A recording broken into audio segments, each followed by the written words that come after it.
A partir, vamos dizer, do advento de um negócio, de um treco chamado PT, aí o negócio complica mais ainda, porque o PT tem um objetivo imediato de conquista do poder, coisa que o antigo Partido Comunista não tinha. Isso é muito importante. O Partido Comunista, que seguia a linha soviética, ele acelerava ou desacelerava conforme a União Soviética mandasse. E a União Soviética não tinha nenhuma perspectiva de implantar no regime comunista no Brasil. Tá certo? Mesmo porque não tinha quem governar o Brasil para fazer isso. Então eles desaceleravam a atividade do Partido Comunista, o que criou, nos anos 60, o famoso racha, né? Sob a liderança do Marighella, Joaquim Câmara Ferreira e outros. O pessoal rompeu com o Partido Comunista por jogar que o Partido Comunista não era suficientemente radical, né? E partiram então para as guerrilhas. E do mesmo, vamos dizer, impulso de renovação das esquerdas, fez parte o surgimento do PT com a perspectiva de conquistar o poder de qualquer maneira, usando sobretudo os métodos gramscianos. O que é o método gramsciano? O método gramsciano é chamado Revolução Cultural. A Revolução Cultural consiste em fazer com que a sociedade inteira, que numa sociedade todo mundo pense como comunista, sinta como comunista, haja como comunista, sem saber que é comunista. Isso é literalmente assim. De modo, diz o Gramsci, que o partido que conduz o processo, não precisa ser necessariamente um partido com o nome de Partido Comunista, pode ser qualquer coisa, tá certo? Se torne, adquira, diz ele, o poder onipresente e invisível do imperativo categórico do mandamento divino. Aquilo que todo mundo obedece sem nem saber que está obedecendo. Então, é claro que a trapaça, a mentira, a camuflagem, faz parte, não só faz parte do processo, mas ela é a essência do processo. Quer dizer, enganar todo mundo, fazer com que as pessoas mudem de opinião. Às vezes sem mudar o discurso, isso é importante, quer dizer, você usando as mesmas palavras, os mesmos termos, os mesmos símbolos, você gradativamente vai injetando outro significado prático, pragmático na coisa. Isso é exatamente, é nisso que consiste a Revolução Cultural. Então, a Revolução Cultural foi o fator, vamos dizer, mais decisivo na debacle moral brasileira. Por quê? Para lhe dar um exemplo do que aconteceu, de como se fez isso. Veja que até os anos 70, as organizações esquerdistas eram todas contra as instituições de caridade que eles pareciam ser uma parte integrante do aparato burguês. As instituições de caridade criavam um alívio postiço de modo a impedir a revolta das classes menos favorecidas. Então aparece um sujeito no meio chamado Heber de Souza, o Betinho, e diz: não, vocês estão muito enganados, essas organizações são muito importantes para nós. Nós não temos que ser contra a caridade pública, nós temos que tomar essas organizações de modo a que elas passem a nos servir. Então tomaram as organizações de caridade, criaram a campanha do Betinho, etc, etc, usando o mesmo vocabulário cristão, caritativo, etc, etc, de antes, mas gradativamente colocando ali dentro a nuance, mais ou menos subconsciente, de que não se fazia caridade pelos motivos cristãos tradicionais, mas visando a instauração de uma, aspas, sociedade mais justa, ou seja, sociedade sem classes. Para isso foi necessário, então, substituir a noção antiga, vamos dizer, da santidade, da caridade, da virtude, por um outro modelo. Então pegou-se o próprio Betinho, que era apenas, vamos dizer, um estrategista, um politiqueiro, um sujeito maquiavélico, e se pintou o sujeito como se fosse um santo. Houve gente que realmente propusesse a beatificação do Betinho. Então, este episódio do Betinho mostra como o que havia, vamos dizer, de pior, de mais maligno, mais malicioso na sociedade, de repente foi cultuado como santo. E não aconteceu só no caso do Betinho. Gradativamente, as imagens de virtude que se colocavam em público eram invariavelmente não pessoas que tinham realmente virtudes identificáveis, mas pessoas que simplesmente estavam seguindo a linha do PT. Porra. Então isso passou a ser a virtude. O povo, vendo a superposição, vamos dizer, da linguagem antiga e dos personagens modernos incumbidos de personificá-la, confundiu uma coisa com outra. Quer dizer, aceitava tomar um Betinho ou outras pessoas desse tipo como se fosse realmente imagem de virtude no sentido antigo. Então é claro que isso é a corrupção completa, não da moralidade, presta atenção, mas do próprio senso moral, do próprio sentimento moral. Eles falam em corrupção da moralidade, degradação da moralidade, até estou publicando um artigo sobre isso no Diário do Comércio. Nós podemos falar de degradação da moralidade quando existe um padrão de moralidade reconhecido e a conduta das pessoas está muito abaixo daquilo.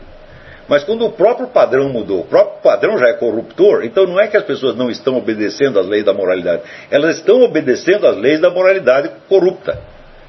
Então não é a mesma coisa que a degradação dos costumes. Isso aí é a destruição do próprio senso moral. Outro dia eu estava vendo a gravação de um pastor, cujo nome eu esqueci, mas que ele dizia exatamente isso. Olha, você não pode confundir o pecado com a iniquidade. O pecado é quando você faz um treco errado. E ou você ou os outros sabem que é errado. Iniquidade é quando o pecado se tornou tão costumeiro, tão habitual e tão normal, que ele vira não só um direito como até um dever. Então ele passa a ser a norma. Tá certo? E foi exatamente o que aconteceu no Brasil. O Brasil está numa situação de iniquidade geral. Tá certo? E note bem, é claro que esta iniquidade afeta, em primeiríssimo lugar, as duas instituições fundamentais que são a igreja e a alta cultura. A igreja foi todinha corrompida. Então não é que o pessoal não está cumprindo os mandamentos da igreja. Não! Chega lá um bispo, um cardeal e dá um mandamento errado para eles, e eles obedecem. O problema não é a desobediência, o problema é a obediência. Eu fico impressionado, vamos dizer, com o respeito, né, com que os fiéis católicos tratam bispos e cardeais, que são obviamente usurpadores, tá certo?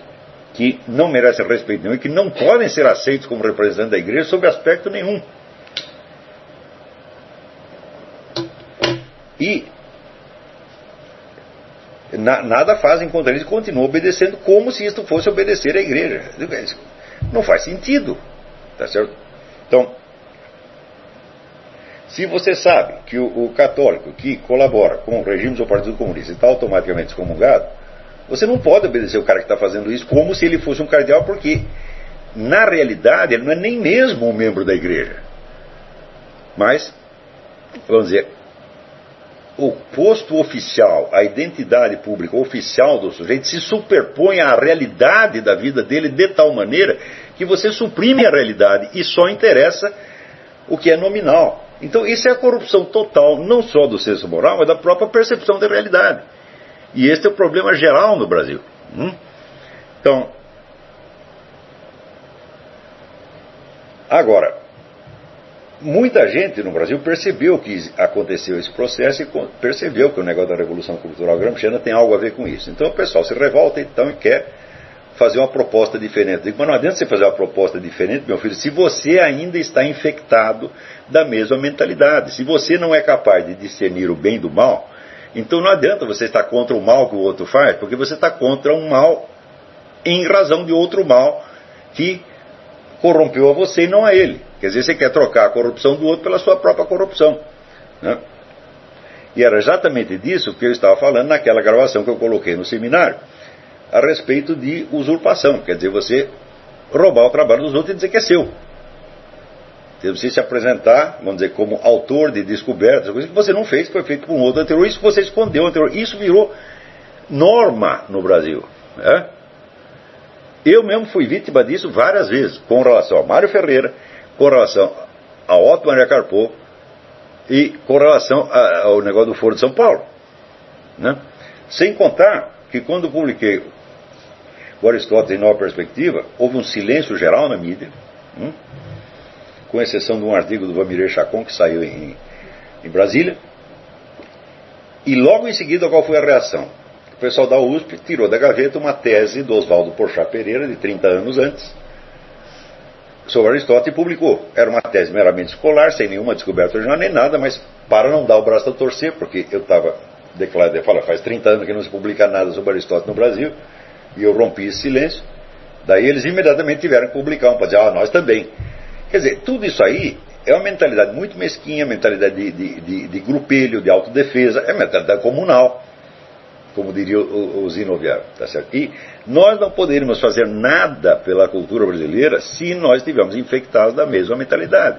Nós temos que entrar em campo com uma mentalidade de honestidade estrita, de idoneidade e de retidão, senão não adianta.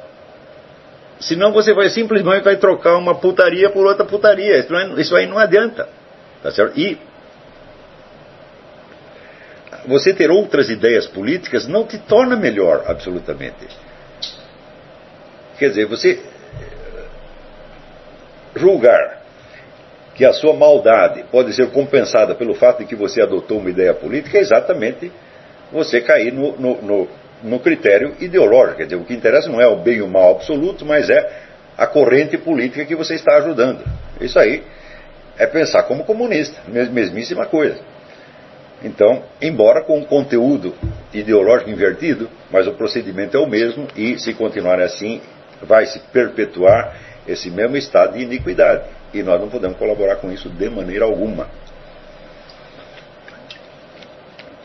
Estou me referindo novamente a isso pelo fato de que esta semana saiu lá na revista Dicta e Contradicta uma entrevista do seu Mauro Sammartino, posando como se fosse o grande descobridor do Mário Ferreira, quando, obviamente, ele não conseguia entender nada do Mário Ferreira até ler a introdução que eu escrevi para a Sabedoria das Leis Eternas. Foi a partir daquela introdução que as pessoas puderam enxergar o Mário Ferreira numa certa perspectiva. Não é certo dizer que eu integrei o Mário Ferreira na cultura brasileira, porque não há uma cultura brasileira na qual ele possa ser integrado. Tá certo? Eu simplesmente o tornei inteligível para um público leitor que antes ficava perdido no meio daquele oceano de papéis. Então, de novo, insistiram nessa história. Quer dizer, até onde vai isso? Não estou falando isso por ter sido eu a vítima, porque quando a vítima foi o Mário Ferreira, foi o Carpo, fui eu o primeiro que fui lá defender a honra dos falecidos, né? E com o Gilberto Freire, mesmíssima coisa, que quando entrou na moda cuspir na imagem do falecido, né? Você pegar leves suspeitas indefinidas, tá certo? E encobrir com elas a obra inteira que o sujeito fez, também fui eu que estou lá protestando, como agora também estou protestando no próximo programa Troll Speak, vou falar disso, vou protestar contra, vamos dizer, a marginalização do Ângelo Monteiro, um excelente poeta, ensaísta e filósofo pernambucano, que atualmente o pessoal fala em cultura pernambucana e esquece o Ângelo Monteiro, que já estava fazendo coisa melhor do que eles 10 anos antes. Então, este tipo de coisa, isso tem que parar. E nós aqui, sobretudo nós do seminário, nós não temos o direito nem mesmo de pensar em praticar uma coisa dessa. Nunca. Tá? Então, é isso.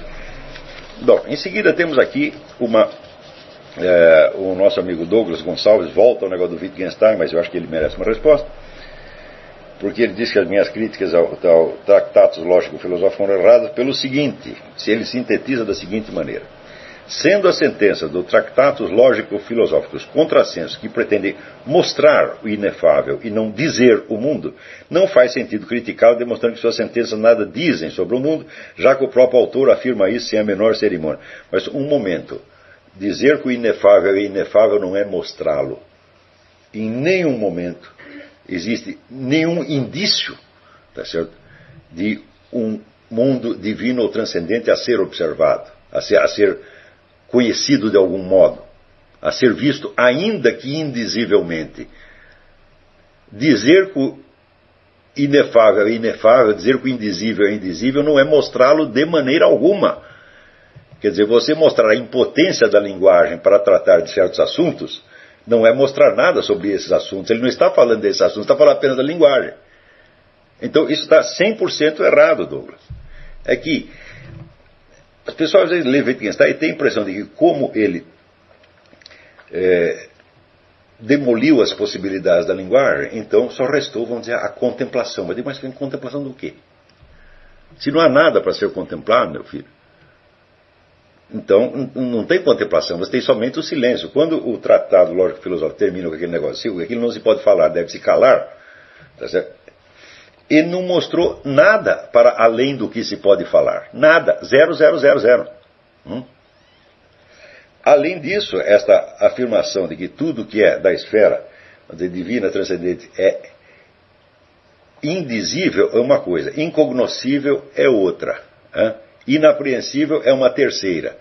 E em tudo que Wittgenstein fala, existe uma confusão tremenda dessas coisas. Quando ele diz que a linguagem dele é impotente para tratar dessas coisas, eu digo um momento. Suponha que você seja o cego ou o paralítico curado por nosso Senhor Jesus Cristo. O que há de indizível neste negócio? Né? O que há de indizível no relato de uma intervenção miraculosa? Não tem nada de indizível. Veja, o transcendente transcende, e aquilo que transcende necessariamente abrange. Tá certo? Portanto, está presente. Agora, você tornar todo o mundo transcendente, vamos dizer, inacessível, tá certo? É negar a presença. E, aliás, Wittgenstein nega. Ele diz que Deus não se manifesta no mundo. Né? Então, se Deus está para acima do mundo e ele é inefável sempre e em tudo, então nada podemos saber dele, não há nada para ser contemplado, muito menos para ser mostrado, o Douglas. Como é que você pode mostrar uma coisa que é inalcançável? Se você apontou algo, já não está inalcançável, você já tem alguma referência a ela. Se não tem nada, por exemplo, a famosa história do Buda, do dedo que aponta a lua, né? Bom, aponta a lua porque tem uma lua para ser apontada, se não tivesse nada lá, teria somente um dedo. E o que tem no Wittgenstein é realmente o dedo que aponta um nada e o chama de inefável. É claro que isso é uma palhaçada. É claro que isso não merece mais que 10 minutos de atenção. Se não fosse a complexidade de certas passagens do Tratado Lógico-Filosófico, ninguém teria prestado a menor atenção nisso. Mas a complexidade toda está lá, vamos dizer, apenas para exemplificar a total, vamos dizer, inépcia espiritual do autor, que está pretendendo tratar justamente de assuntos que estão acima da capacidade dele. Então, o que ele está dizendo é o seguinte: eu nada sei a respeito, e portanto eu não vou falar mais nada a respeito. É isso que ele disse. Então, mas você podia ter avisado no começo, meu filho. Você não precisava fazer uma imensa demonstração lógica para saber uma coisa que nas primeiras linhas do seu livro já se percebe. Então, isso aí é uma espécie sabe, amarrar a linguiça no rabo do cachorro para o cachorro ficar correndo em volta, né? E dizer que no fim não existe mais nada além da linguiça. Espero que o Douglas tenha entendido a diferença entre quando ele diz, ele pretende mostrar, não dizer, ele não mostrou nada, ele não falou nada, não há mais mínima indicação. Ele diz que o inefável então está no topo da linguagem, para lá da linguagem. Não é verdade, isso não é verdade nunca. Por quê? Você tem inúmeras manifestações de Deus no mundo. E se não tivesse nenhuma, você jamais teria ouvido falar a respeito. E se fosse absolutamente inefável e absolutamente incognoscível, jamais teria sido conhecido, nem mesmo como hipótese. Vamos ver outra pergunta.